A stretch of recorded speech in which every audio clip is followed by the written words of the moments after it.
Vamos a hablar en esta ocasión en el tema recordatorio de los juicios de Dios a los apóstatas. Recordatorio de los juicios de Dios a los apóstatas. Judas, como ya lo hemos enseñado, era uno de los hermanos del Señor. Ahora, después de la resurrección de Cristo, Judas se convirtió a la fe y es alguien que no solo se convirtió a la fe, sino que Judas empezó luego a predicar la fe que él había creído. En este caso, Judas, mientras él se está desarrollando, mientras está llevando a cabo lo que pues es lo que el Señor encomendó con respecto a expander el mensaje del evangelio, Judas ha podido percibir dentro de el esfuerzo que está llevando en la predicación que dentro de la iglesia se han introducido apóstatas y también se han introducido hombres con reputaciones muy malas. Cuando hablamos de estos hombres en el versículo número 4, Judas está diciendo que estos hombres habían y estaban pervirtiendo la verdad. En primer lugar, estaban dando enseñanzas de libertinaje, es decir, de un evangelio sin temor, un evangelio sin santidad. Judas puede también percibir, aparte de lo que serían los aspectos inmorales, también lo que era la apostasía. La apostasía no es otra cosa sino cuando las personas entran en su fe para profesar, para seguir el camino de la fe, pero que luego estas personas se desvían de la fidelidad a la fe, del caminar en la fe. Traicionan su fe, traicionan su creencia. A eso se le denomina apostatar, es decir, desviarse de lo que es el camino, desviarse de lo que es la sana doctrina. Estos hombres, en primer lugar, aparte de que estaban enseñando un evangelio de inmoralidades, también dice el versículo número 4 que no reconocían a Cristo como sería el Salvador. No reconocían su deidad, no reconocían su sacrificio.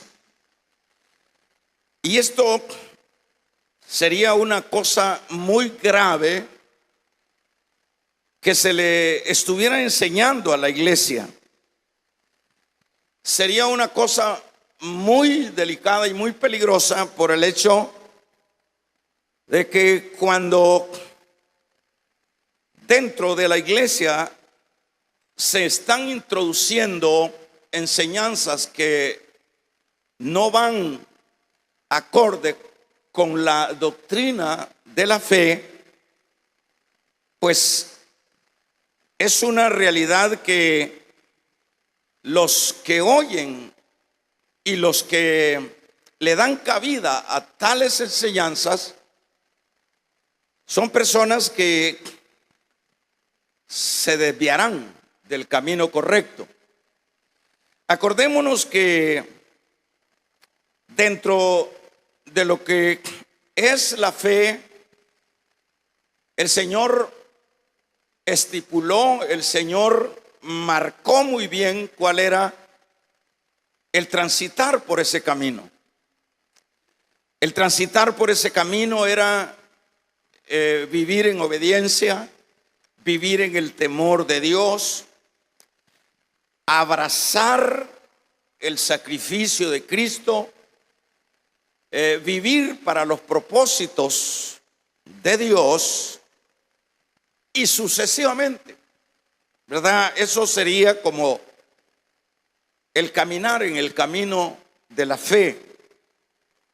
Pero cuando vienen estos personajes que dice aquí Judas, se entremetieron sigilosamente, se introdujeron de una manera encubierta.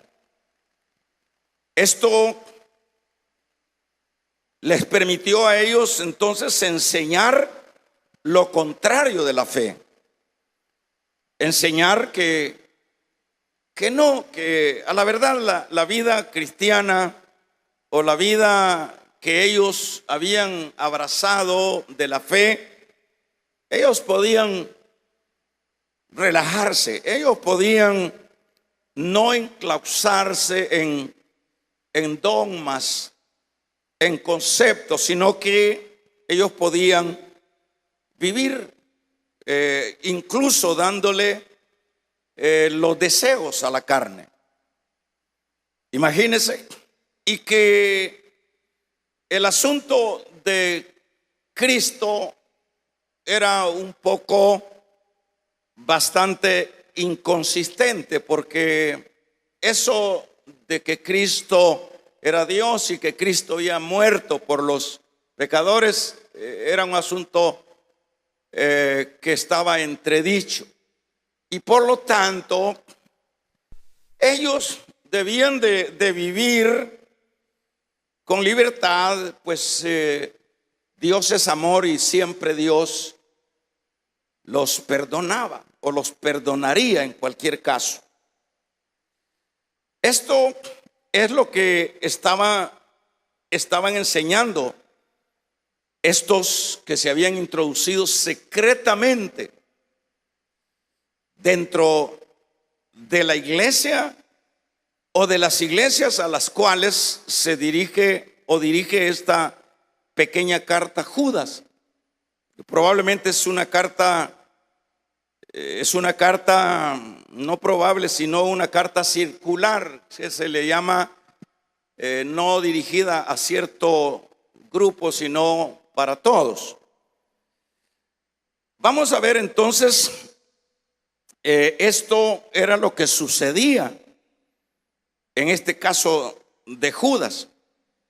Juan, en su capítulo número 2 de su primera carta y verso 19, habla de este grupo también de personas que se introducían, que sin duda era la regla, era la forma de moverse de muchos de estos apóstatas que deambulaban en estos tiempos en las iglesias. Juan dice: salieron de nosotros, dice Juan en su capítulo, decíamos número 2, si lo podemos ver, y verso 19, dice: salieron de nosotros, pero no eran de nosotros, porque si hubieran sido de nosotros, habrían permanecido con nosotros, pero salieron para que se manifieste o se manifestase que no todos son de nosotros. Aquí habla Juan también de lo mismo, al igual que Judas. Judas dice, se introdujeron, en el versículo número 4 está hablando Judas, se introdujeron, dice, porque algunos hombres han entrado, dice, encubiertamente. Y Juan dice, andaban con nosotros, caminaban con nosotros, salieron con nosotros, pero no eran de nosotros. Porque si hubiesen sido de nosotros, hubiesen permanecido con nosotros. Entonces acá estamos hablando de personas que se introducían, o pueden ser personas que abrazaban la fe y que luego de abrazar la fe entraban en otros asuntos de pensar o doctrinales, a tal grado que se salían, o dicho de otra manera, apostataban. Y esto y era un asunto peligroso porque estaban dentro de la iglesia y estaban enseñando a la iglesia. En este caso, en el particular de Judas, dice, a estos, aun cuando veamos, eran personas que andaban ahí, llamémosle, presumiendo de cristianos, pero que dentro del caminar habían cambiado de forma de creer. Pensemos en lo siguiente. Como decíamos el martes pasado, que Dios no es un Dios que improvisa lo que Él crea, lo que Él hace. Él no improvisa nada. De hecho, todo lo que Dios hace, lo hace ya predeterminado. Ya no es predestinado, sino predeterminado. ¿Qué significa predeterminado? Es decir, que Dios tiene bajo de un control y bajo de un esquema, milimétricamente, todo, sin que nada esté fuera de ese control de Dios. ¿Por qué digo esto? Porque yo ponía el ejemplo del diablo. El diablo, Dios sabía que iba a ser diablo. Y la gran pregunta es, ¿y por qué Dios entonces creó al diablo si sabía que iba a ser diablo? Dios siempre hace las cosas con la mejor manera y con el mejor propósito. A Él, veámoslo de esta manera, dice Dios, pensemos que Dios está en su trono y dice, viene a la mente de Él, voy a hacer un querubín. Se le vino a la mente, voy a hacer un querubín protector.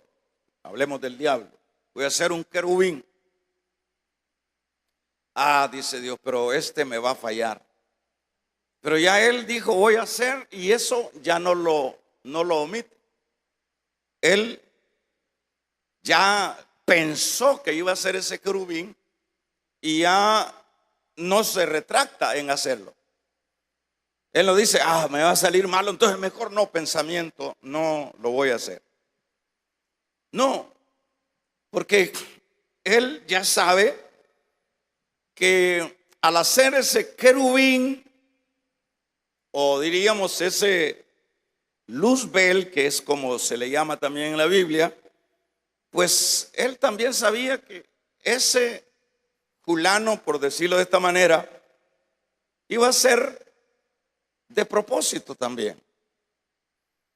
Y de antemano dice, como va a ser malo, yo no lo hago malo. Él no hace nada malo. Es el orgullo, es la actitud de ese ser creado que lo vuelve malo, que Dios no hace nada malo. Pero Dios dice, bueno, como va a ser malo, también le voy a hacer un infierno para que eternamente quede condenado ahí. Así es Dios. Porque vienen esas preguntas, esas interrogantes. Pero ¿por qué Dios? En este caso, digo esto para que amarremos con los que dice Judas, los que estaban destinados para condenación, dice. En este caso también Dios, al igual que le estoy poniendo este ejemplo, Dios dijo en su trono ahí, en su lugar donde Él está creando, donde Él está gobernando, dijo, voy a hacer al hombre. Y también luego que en su mente dice, voy a hacer el hombre, pero el hombre me va a fallar. Bueno, de todos modos ya lo determiné, lo voy a hacer. Entonces, en este caso, Él sabe que el hombre lo hizo con un gran propósito. Y fue tanto el propósito por el cual hizo Dios al hombre, que en este caso era para gloria de su nombre. Eso era el sentido. Y le dio las características, como diríamos, lo hizo a su imagen y semejanza, diferente a la creación de todas las otras cosas o seres vivientes que Él creó.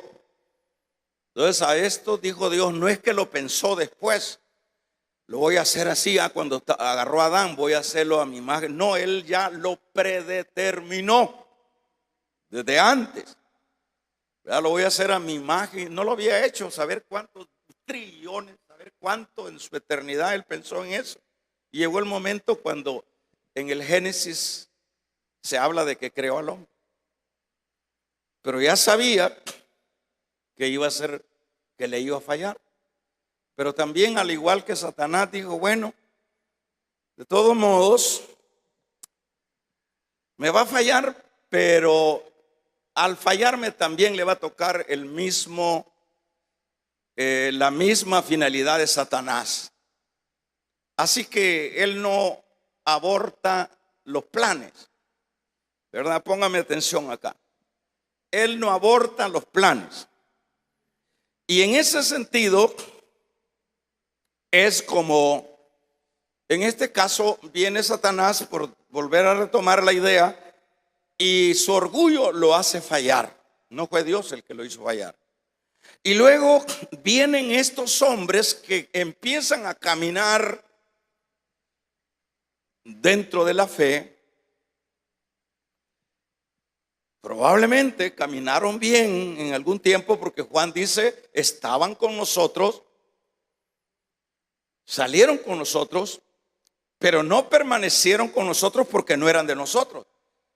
En este caso, vienen siendo del grupo que ya Dios sabía que le iban a fallar. Y de hecho, no estaríamos hablando del grupo que le iban a fallar, sino que Dios sabía que todos le iban a fallar. Pero es acá donde viene esta reprensión de parte de Judas. Entonces Judas, por ejemplo, da acá a estos que han actuado de esta manera, a estos que se introdujeron, ¿verdad? Estos que pensaron, o estos que piensan, para actualizarlo también, que piensan que no van a haber repercusiones cuando en este caso ellos apostatan de la fe. Porque muchas personas, por ejemplo, esto hace 2000 años, por decir algo, Pero ¿cuántas personas en este tiempo son apóstatas? Son personas que empezaron en iglesias.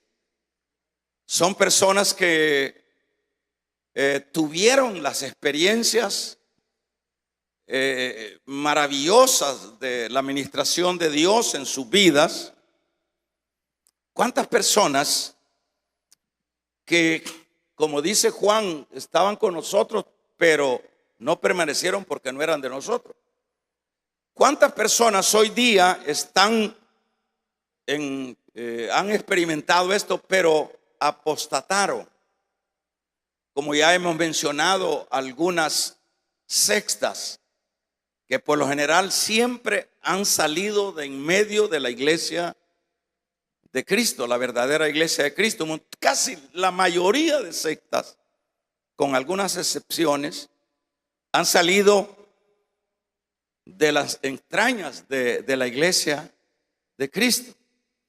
Por ejemplo, si usted me pregunta de los unitarios, salieron de las entrañas de la iglesia de Cristo. Si usted me pregunta de el adventismo, salieron de adentro de la iglesia de Cristo. Si usted me pregunta de los testigos contra Jehová, salieron de las entrañas de la iglesia de Cristo. Si usted me pregunta de los mormones, salieron de las entrañas de la iglesia de Cristo. Y le pudiera, no tendría tiempo para mencionarle tantas organizaciones que han salido de las extrañas de la iglesia de Cristo, pero el punto es que tanto los del pasado, del tiempo de Judas, como los de hoy día, fíjese bien, ¿verdad? Tanto los del pasado como los de hoy día tendrían la idea que no tendrían consecuencias. Tendrían la idea que esto va a pasar de largo. Eso sería la idea de ellos. Porque si una persona que está dentro y apostata de su fe y se da cuenta que el apostatar está prácticamente siendo un candidato para la condenación eterna, esa persona no lo hace. Pero por lo general las personas como creen que puede pasar de largo, que ellos pueden desviarse y desviar a otros de la verdad de Dios, y que no tendrán consecuencias tales actitudes. Es decir, yo pienso que así ellos creen.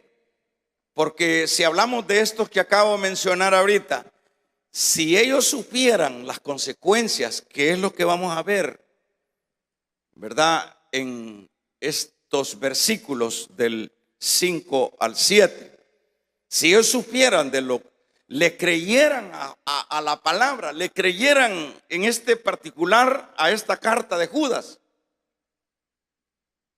ellos dirían: no, me voy a retractar. Pero no, usted los ve tranquilos, usted los ve en sus grandes organizaciones avanzando y engañando y sucesivamente, llevándose de encuentro a miles de millones de gente. Pero eso es el gran error, hermanos. El gran error es pensar que las cosas pasarán de largo delante del Señor. Pero quiero decirle, y quiero que los que están a distancia puedan saber, que dice la palabra de Dios que Dios no tendrá por inocente al culpable. Allá en Gálatas también habla que Dios no puede ser burlado. Dice que lo que se sembró, eso se va a cosechar. ¿verdad? Entonces, como esta noche hablábamos en el tema recordatorio de los juicios de Dios a los apóstatas. Entonces lo que leemos en el versículo número 5 es un recordatorio que luego que Judas se ha dado cuenta de lo catastrófico que está sucediendo en la iglesia a raíz de el engaño que se ha introducido. Entonces viene Judas en el versículo número 5 y le dice: mas quiero recordaros, ya que una vez lo habéis sabido. Fíjese bien en este versículo: yo quiero recordaros. Cuando habla yo quiero recordarle, quiere decir que Judas ya anteriormente él había tratado este asunto de los apóstatas y de los falsos. Vea, voy a leerlo en esta otra versión. Aunque ustedes ya saben muy bien todo esto, quiero recordarles que el Señor, entonces quiero recordarles, en eso quiero detenerme unos segunditos. Judas está recordándole a la iglesia a la cual se dirige, o a sus lectores a los cuales se dirige, dice que quiero recordarles, y lo que les va a recordar son tres aspectos bien conocidos de apostasía en el Antiguo Testamento. Y cuando habla de recordar, es que ya esto Judas lo había tratado. Cuando habla de recordar, es como que nos digan a nosotros: ¿se recuerda aquello que le dije? Es igual. Entonces viene y le dice: quiero recordarles. Y lo que les va a recordar son los juicios que los apóstatas y que los sensuales del tiempo pasado tuvieron que experimentar. Por eso es que dice, se lo voy a leer entonces: mas quiero recordaros, ya que una vez lo habéis sabido, que el Señor, habiendo salvado al pueblo, sacándole de Egipto, después destruyó a los que no creyeron. Entonces, aquí es donde es importante ver que no solo Judas está dando lo malo o lo peligroso o lo dañino que está sucediendo en este particular, sino que viene y les pone un ejemplo primeramente de los mismos judíos, a quien el Señor, ¿verdad? A quien el Señor había sacado de Egipto.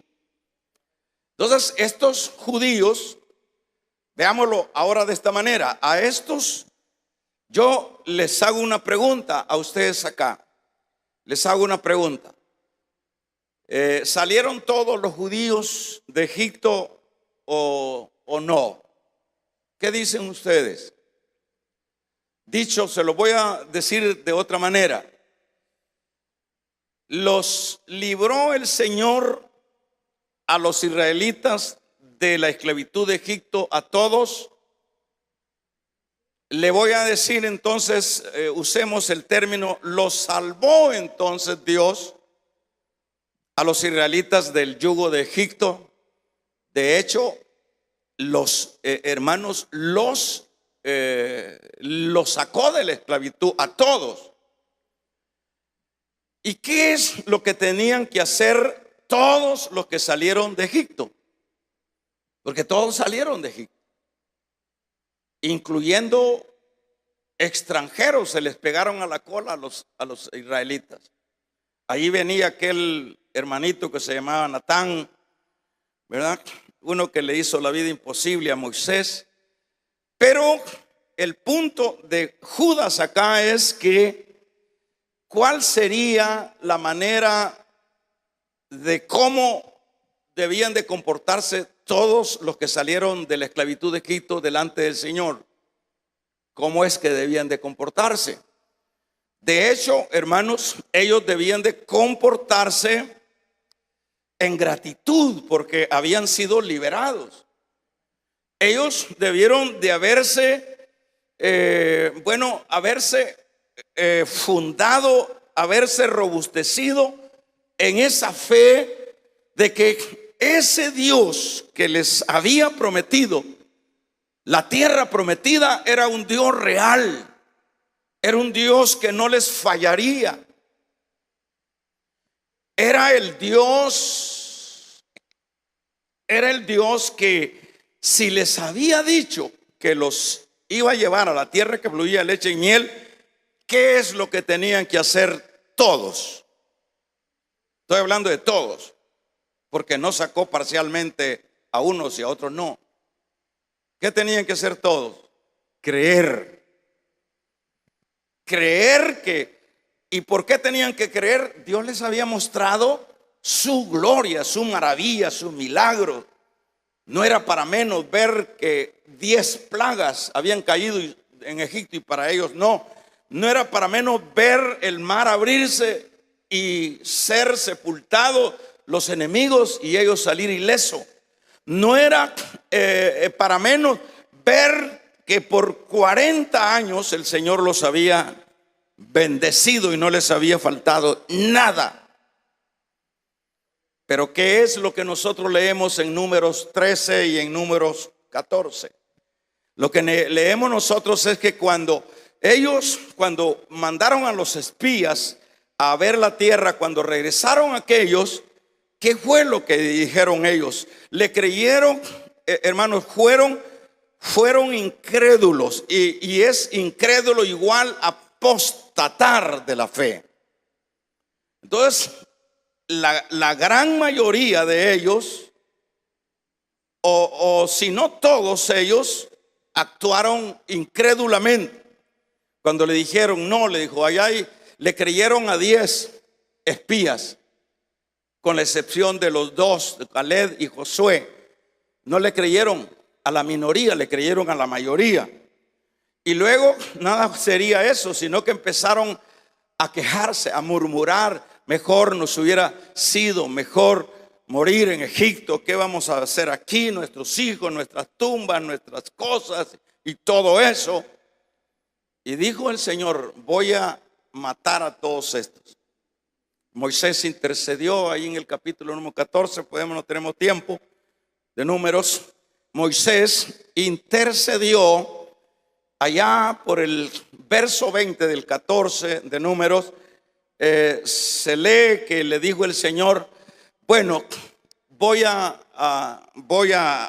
tomarte la súplica, Moisés, pero te quiero decir que ninguno de los de 20 años hacia atrás entrará a la tierra que fluye leche y miel. Aquí lo voy a matar, aquí se van a morir en el desierto. Eso es lo que dice Judas acá. Judas está poniendo el ejemplo a sus lectores para que los apóstatas de su tiempo se den cuenta que a los mismos judíos a quien el Señor había liberado de Egipto y que se volvieron apóstatas, es decir, cambiaron, no le creyeron al Señor que Él los iba a introducir y más bien se hicieron un becerro de oro y le dijeron, tú nos sacaste. Por eso, entonces ahí lo que nosotros vemos en el primer detalle que Judas dice, así que sepan, dice, que el Señor enjuició a los que sacó de Egipto, a su pueblo. Entonces, ¿qué nos enseña eso? Nos enseña que aunque Dios los ha sacado de la esclavitud, pero Dios como dice Gálatas, no puede ser burlado. Lo que Dios espera de aquellos a quien Él les ha mostrado su luz, lo que Dios espera es que sean condescendientes las personas, que respondan a lo que han recibido. Pero esta gran mayoría de judíos no respondieron. Entonces, ¿qué pasó? Los enjuició Dios en el desierto. Estos no van a entrar, con la excepción de Caleb y Josué, que son los que entraron. Ese es el primer detalle. Y luego, a continuación, dice, por ejemplo, dice en el capítulo número 10 y verso 10, Pablo en primera de Corintios les hace ver eso también. Le dice, no vayan a ser ustedes al igual que los israelitas a quienes mató el Señor en el desierto. El segundo aspecto que Judas menciona acá en este versículo número 6 ahora, y a los ángeles que no guardaron su dignidad, sino que abandonaron su propia morada, los ha guardado bajo oscuridad en prisiones eternas para el juicio del gran día del Señor. Van dos ejemplos del Antiguo Testamento. Y a los ángeles. Ahora, la gran pregunta es, ¿cómo podemos entender esto de los ángeles? Bueno, se entiende que Satanás en su rebelión se llevó una tercera parte de ángeles. Y de hecho, pues esos son los que cayeron. Pero aquí habla probablemente de otra sublevación. Tal vez no es el caso de Satanás con los ángeles que se arrastró, sino que probablemente es otra sublevación de ángeles también que no guardaron su dignidad. La mayoría de estudiosos, que es algo que yo no comparto, ellos, hay una gran mayoría que esto lo asocian al capítulo número 6 del Génesis, ¿verdad? Que dicen que esto puede asociarse a seres angelicales que dice ese capítulo, que vinieron a la tierra, vieron a las mujeres y se enamoraron de ellas y le pegaron hijos y salieron gigantes.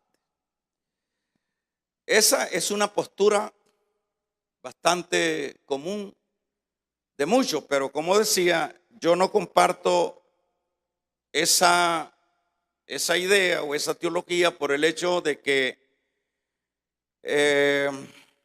es muy forzado, en el sentido de que ángeles son ángeles, en el sentido que son otro tipo de creación, en el sentido que son otras composiciones.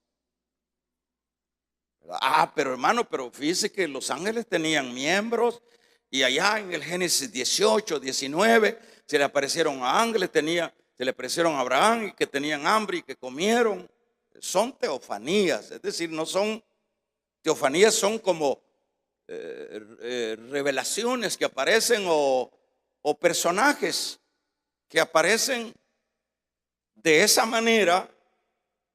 Pero en el caso de Abraham, por lo menos, que son como los aspectos o las bases que algunos toman para sustentar que esto es el caso del Génesis 6, ¿verdad? En ese caso puede ser que se llevó a cabo lo que sería el comer el cabrito con Abraham, pero eso no quiere decir que ellos, siendo otro tipo de creación, tuvieran los organismos que nosotros tenemos, los apetitos que nosotros tenemos.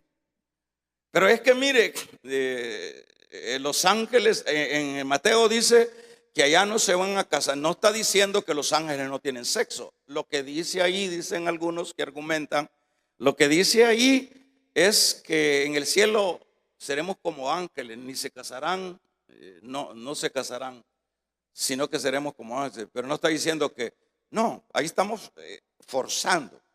Entonces, en mi opinión, yo más, porque no se puede dar, hermanos. El organismo no puede venir un ser que tiene otra composición, otra creación, otra forma de ser, a tener los mismos apetitos o la misma composición nuestra. Esta parte sexual es muy particularmente para los humanos y también para los animalitos que Dios dejó para que procrearan. Pero que entonces yo, en mi opinión, pienso que es más sano pensar que hubo otra rebelión y que esto, como dice Judas saca esto. No Judas se apoya en un libro de Enoc, que es un libro apócrifo. Lo toma de ahí y lo aplica acá. Que aunque no era un libro inspirado, ese libro ahí está, ¿verdad? El libro de Enoc. Aunque no era un libro inspirado, pero el hecho que Judas lo toma y lo aplica acá es como referencia, ¿verdad? Que Judas dice en el libro, no dice así, ¿verdad? Pero en tal documento apócrifo, que lo que significa apócrifo es no inspirado.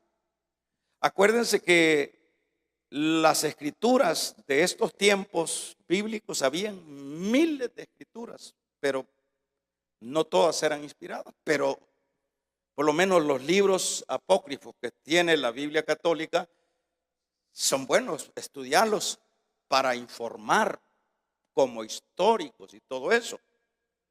Sirven, pero no son inspirados.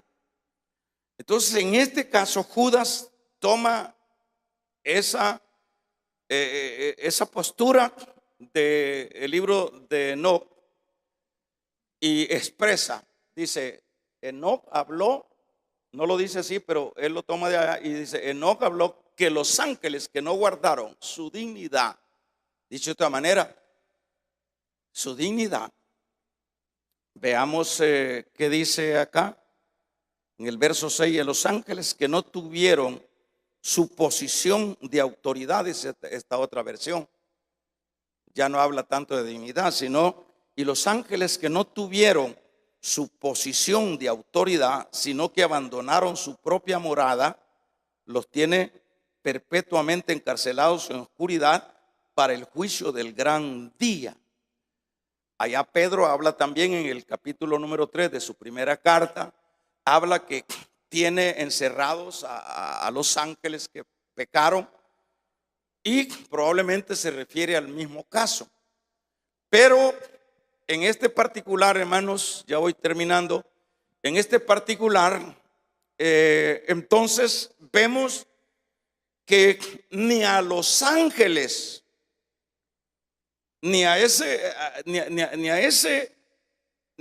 creación angelical que en esta versión dice, veamos otra versión. Por eso las versiones nos ayudan, ¿verdad? Porque a veces un versículo nos orienta de una manera, la otra versión nos orienta de otra manera, sin dejar de decir lo mismo. En el versículo 5, aunque ustedes ya saben, quiero que recordarles que Dios, después de sacar de Egipto al pueblo de Israel, destruyó a los que no creyeron en él, a los apóstatas. Está hablando de los apóstatas. Así pasó también con los ángeles que rechazaron y que abandonaron el lugar de honor que Dios les había dado. Aquí habla del lugar de honor. Pensemos entonces a qué se refiere el lugar de honor. Son ángeles que se dispararon. Son otras revelaciones, otras sublevaciones probablemente que se dio en este caso. Y como, pues sí, yo no tengo una postura de decir, mire, es porque ahí esto encroniza con Génesis 6. ¿verdad? No, no lo acepto, no lo veo yo de esa manera por el hecho de que ya le expliqué. Pero el punto es que Judas dice que a estos ángeles, ¿cuál fue el pecado de estos? Se rebelaron, no se mantuvieron en su posición. Y hubo una rebelión. Entonces dice Judas que Dios los aprisionó y los metió en una cárcel para el día del gran juicio. ¿A quién le está diciendo esto Judas? A los apóstatas del tiempo de él. Y veamos, para finalizar, lo siguiente, ¿verdad? Entonces quiere decir que ni los israelitas que apostataron lograron escaparse del juicio, ni los ángeles que no guardaron su posición tampoco, dice Judas, ni tampoco como Sodoma y Gomorra y las ciudades vecinas, las cuales de la misma manera que aquellos, habiendo fornicado e ido en pos de vicios contra naturaleza, fueron puestas, por ejemplo, sufriendo el castigo del juego eterno. Aquí no podemos entender que cuando Judas dice el castigo del juego eterno se está refiriendo al fuego que cayó literalmente sobre estas ciudades. Judas está transportándose al juicio también final. Entonces, en este caso, Judas aquí está, por lo menos los que tienen la postura del capítulo 6 del Génesis, lo asocian esto porque dice, bueno, aquellos entraron en esa conducta de relacionarse, y allá Pablo dice que cambiaron, en el capítulo número 1, cambiaron, dice, la naturaleza contra naturaleza, y lo asocian a eso, que es como la herencia que le dejaron esas experiencias angelicales a los de ese tiempo. Pero acá, entonces habla Judas que también Sodoma y Gomorra y las demás ciudades les tocó castigo, les tocó experimentar el juicio de Dios, y a la verdad estos tienen reservado para el final, como lo vemos allá en el capítulo 20, verso 10 de Apocalipsis, donde Satanás es apresado, la bestia y el falso profeta, el falso profeta y la bestia son echados, y al final echados al lago de fuego, y luego Satanás, y luego todos aquellos apóstatas, pecadores, carnales, que pensaron que no iban a tener consecuencias. Entonces, esto es como una prevención, hermanos. Esto no es otra cosa sino una prevención que Dios, a través de su palabra, sigue dando a las personas de este tiempo, haciéndonos ver en este particular a nosotros que nuestro Dios es el mismo, que Dios no tiene cambio de personalidad, que Dios siempre es el Dios de justicia, el Dios que es amor, pero que también es fuego consumidor. Entonces, ¿qué es lo que se rescata de Judas haciendo estas tres aclaraciones? Lo que podemos aprender de esto, en primer lugar, es que hay problemas cuando uno se vuelve apóstata. Usted me puede decir, hermano, fíjese que imposible que voy a caer eso, peor eso que está diciendo usted. Yo he visto personas que han estado en esta iglesia y los he visto vendiendo atalayas. No es que me han contado. O sea que aquí nadie, ¿verdad? Los he visto, de aquí se han salido y se han ido para los mormones. luego de estar uno enseñando, pues echando la gota gorda para enseñarle doctrinar a la iglesia, y se han ido. Entonces, no es que usted dice, no, hermano, ¿cómo va a ser? No, hay veces que dice uno, no, yo creo que es mejor por ahí, se lo sonsaca otro y le dice, no, hombre, eso no es así, no, hombre, vos disfrutar la vida, no, hombre, eso es estar enclaustrado, no, hombre, que los pastores quieren tenerlo así, no, que eso no tiene la verdad absoluta. No, si es que la verdad absoluta no la tiene un pastor, la tiene la palabra, la tiene la Biblia. Amén. Entonces, eso es la aportación para nosotros. ¿Quién de ustedes piensa mantenerse en la fe firme hasta el final? Levante la mano. Así le dijo Pedro, le dijo al Señor.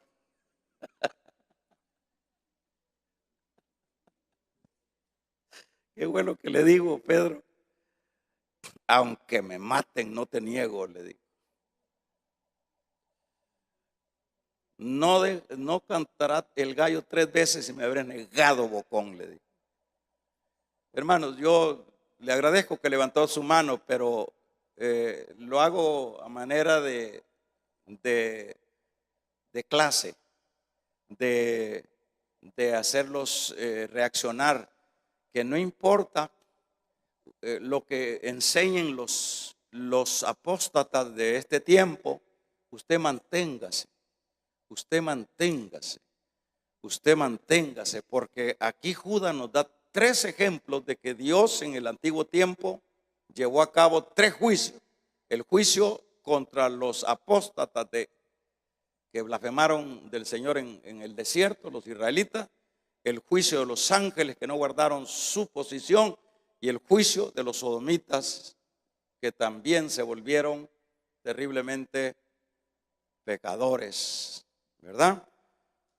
Ese es para nosotros, y para los apóstatas de este tiempo, que también algunos me están viendo, también Dios en su misericordia nos está hablando. Si no perdonó a aquellos y usted anda fuera de la fe, esa fe que empezó a profesar y a caminar y a amar, y ahora usted anda por allá, 3 ejemplos nos da Judas. Y el Dios de ayer es el Dios de hoy y es el Dios de todos los tiempos. Regálele ofrenda de palmas al Dios de la gloria. Vamos a ponernos de pie. Amén. Vamos a orar. Padre, te damos gracias